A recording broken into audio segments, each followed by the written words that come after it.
Hey guys, this is Eric with Pixel Rookie, and this is the 8th episode following the colonists of New Raleigh 2.0. Last episode, the colony grew substantially in both size and technology. Things were looking great until they dug too deep into the mountain while expanding their base. Something was coming for them.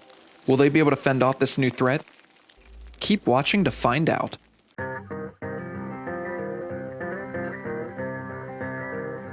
You could feel the nervousness in the air as everyone scrambled to find a defensive position in the main hallways.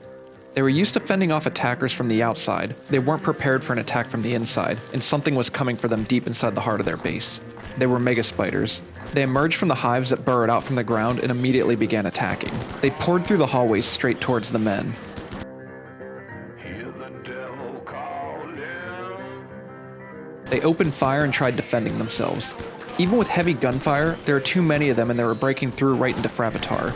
Both hallways filled up with mega spiders and they began attacking Fravatar, Brandon M, and Stompy.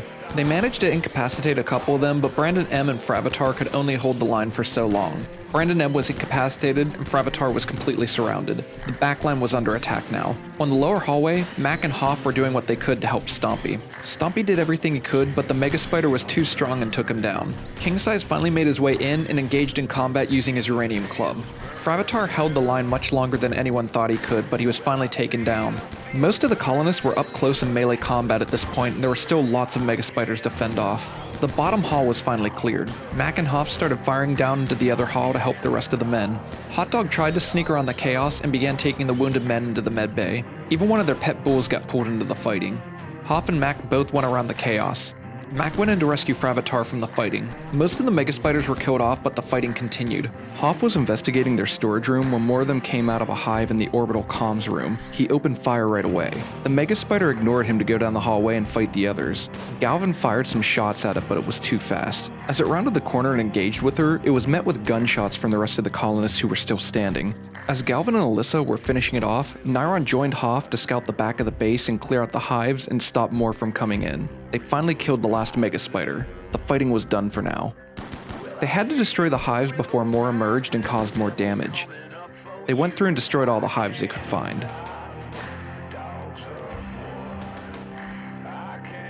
Now that everything was situated, the base was in complete chaos. The medbay was completely full and there was carnage everywhere. They were trying to tend to everyone's wounds right away. Galvin was in the prison hall and collapsed from her wounds. Jawless Paw went to rescue her. King Size tried to get out of bed and collapsed immediately. Alyssa was doing everything she could to tend to everyone. Nyron ended up getting an infection from her wounds in her right foot. The colonists couldn't catch a break. The following morning, while checking the health of everyone in the medbay, Galvin died from her wounds in her own bed. There wasn't enough space in the medbay and she didn't get the medical assistance she needed. Immediately following this unfortunate event, the cow that helped defend them from attacking the mega spiders died in the hallway too. Galvin died defending our friends in New Raleigh 2.0. She'll definitely be missed.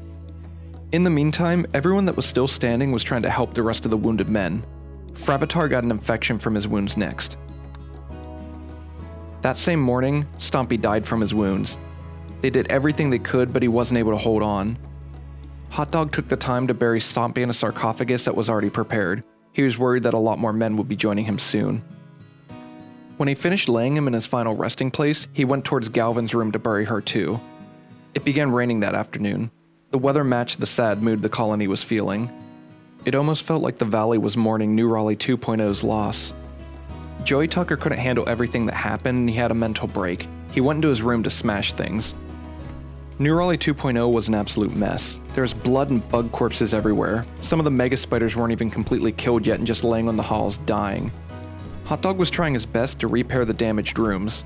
They completely forgot that they had a prisoner captive. Obviously he wasn't being tended to and he had a mental break because of his malnourishment.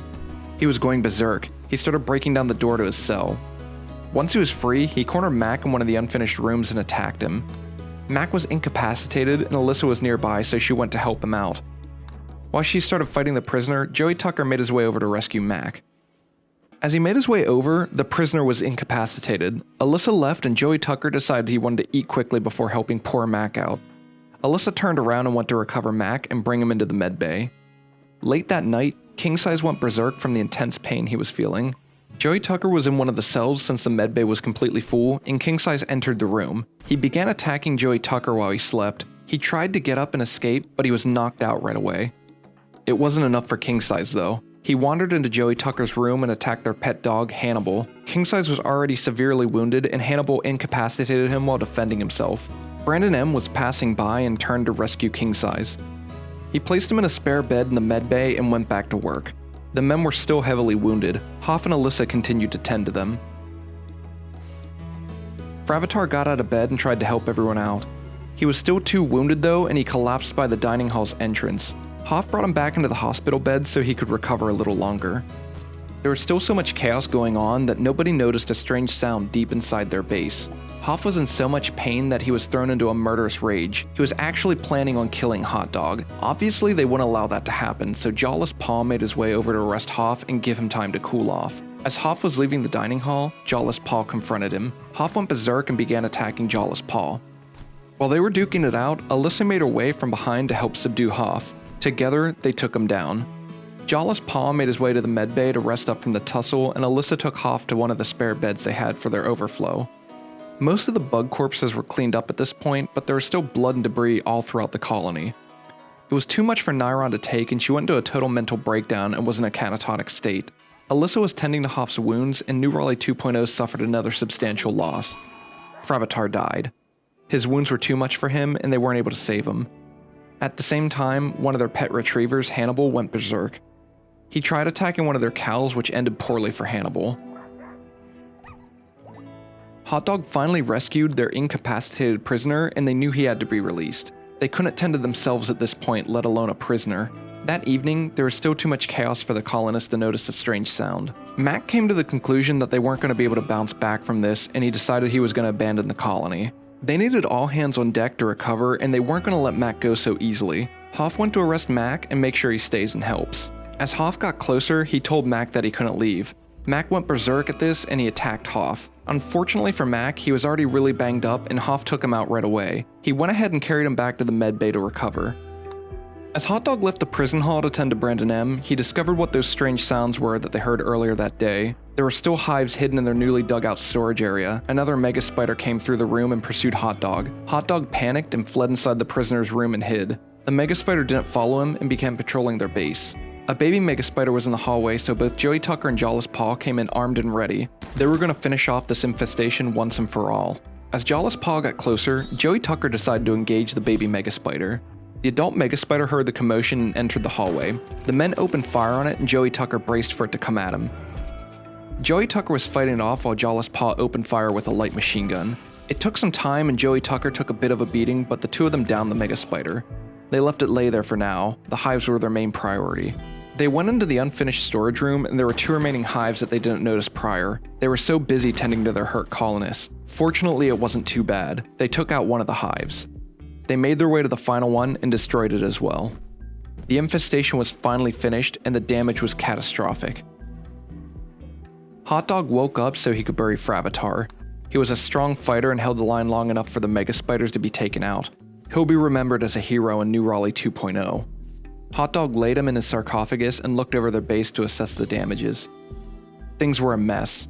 There was blood everywhere, mega spider corpses were still laying in the hall, and bug guts were all over the walls and floors. The next morning, Mac had another mental break and became obsessed with corpses. The combination of his intense pain and seeing his fellow colonists dying was too much for him. He wandered into their crypt and dug out Swarmlord, who was the first casualty in New Raleigh 2.0. During this, Hoff had a mental break and felt a murderous rage again. This time it was towards Nyron. He was going to make his way into the medbay and kill her. They obviously wouldn't allow this, so Jawless Paw went to arrest him. Hoff made it to the medbay before Jawless Paw caught up to him and he was already assaulting Nyron in her hospital bed. Once confronted, Hoff went berserk and attacked Jawless Paw. Brandon M didn't want anything to do with this and left the room. During this fight, Mac was taking Swarmlord's decayed corpse into the prison hall. Hoff was already wounded and Jawless Paw was one of their strongest fighters. He easily knocked Hoff out. He went ahead and put him in one of the hospital beds right after so he could rest up and snap out of it. Mac dropped the corpse on the table and left it. He seemed to snap out of his mental break afterwards. Hot Dog went to put Swarmlord back in his sarcophagus. He was one of the original 3 founders of New Raleigh 2.0 after all. It was only 3 days after the infestation and their base was still a complete mess. 3 other men died and many were still wounded. 3 more days passed and the remaining colonists recovered. The massive mess was finally cleaned. They ended up getting a distress call from another refugee that was under attack. After losing so many men, they thought it would help to have another member join. Her name was Sev. She wasn't a strong fighter by any means, but she had some other good qualities that would help out with New Raleigh 2.0. The men were getting prepared for the incoming raid that followed after her. The first raider used the corner of their funnel as cover and opened fire. Other men began to pour through past the gunfire. One of the raiders made the mistake of getting into shotgun range. He didn't last long after that. Others were trickling in through the gunfire. Another raider fell. One of the men engaged in melee combat with Joey Tucker. The last raider was killed and it caused the remaining men to flee. They were weakened from the infestation, so they decided not to pursue their fleeing raiders. The wounded men went to the med bay to recover. The base was starting to look good again, except a few extremely valuable colonists weren't there anymore. Later that day, there was some good news as romance was in the air. Alyssa did what most women would do when trying to woo over a man. She mentioned her plant growing skills to Hoff and he was smitten. They became lovers that day. The next day, another raid happened. This one was different though. Surveying the area, they spotted 2 lancers that were approaching. They've never encountered enemies like this before and they weren't sure how threatening they would be. They quickly realized that this was a major threat. The men prepared themselves for combat. Jawless Paul took the initiative to lay incendiary fire down before they made it to the funnel. The 2 lancers approached the base. Jawless Paul lined up his first shot at the lancer that moved forward. Both Jawless Paul and the lancer fired at each other. They both missed. He was in a really bad spot. He took cover on the opposite side of the wall while the men began firing at the lancer closest to the funnel. Its range was too far. Only Alyssa could get a shot off with her bolt-action rifle. Hot Dog was wandering outside of the base in the middle of the fight. He was ordered to flee and barely dodged a shot. Alyssa got a few shots in on the lancer. Jawless Paul used this opportunity to get a better angle to open fire again. As he lined up his shot, Alyssa managed to take the first one out. Jawless Paul lined up around the corner to fire at the last lancer. He managed to get a direct hit and dodged another blast from it. He fell back for more cover. He went in for another shot but fell back once again. He didn't want to get hit by this thing. Jawless Paul saw that Hot Dog was repairing the damage from the first lancer and wasn't focused. The lancer hit him directly. This did a lot of damage to him. He had to get out of danger's way. He fell back behind the generator wall and was covered for now. Alyssa closed in since her rifle could match the lancer's range. It was too quick. Alyssa missed her first shot and fell back for more cover. It closed in to fire on the men. As he was returning, the lancer hit Hot Dog and he was severely wounded. Jawless Paul had a shot on it again. He barely missed it. Jawless Paul and Alyssa were both firing at it now. Jawless Paul missed again.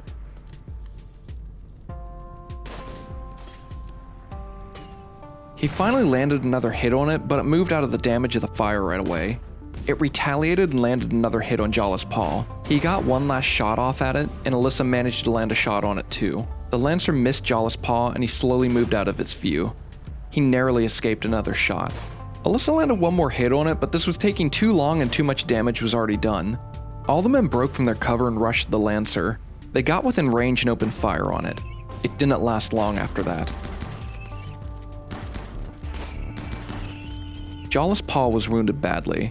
He made his way to the med bay. He collapsed on his way into the base. Joey Tucker grabbed him and took him to a hospital bed. Hot Dog recovered enough and got out of the med bay as they were bringing Jawless Paul in.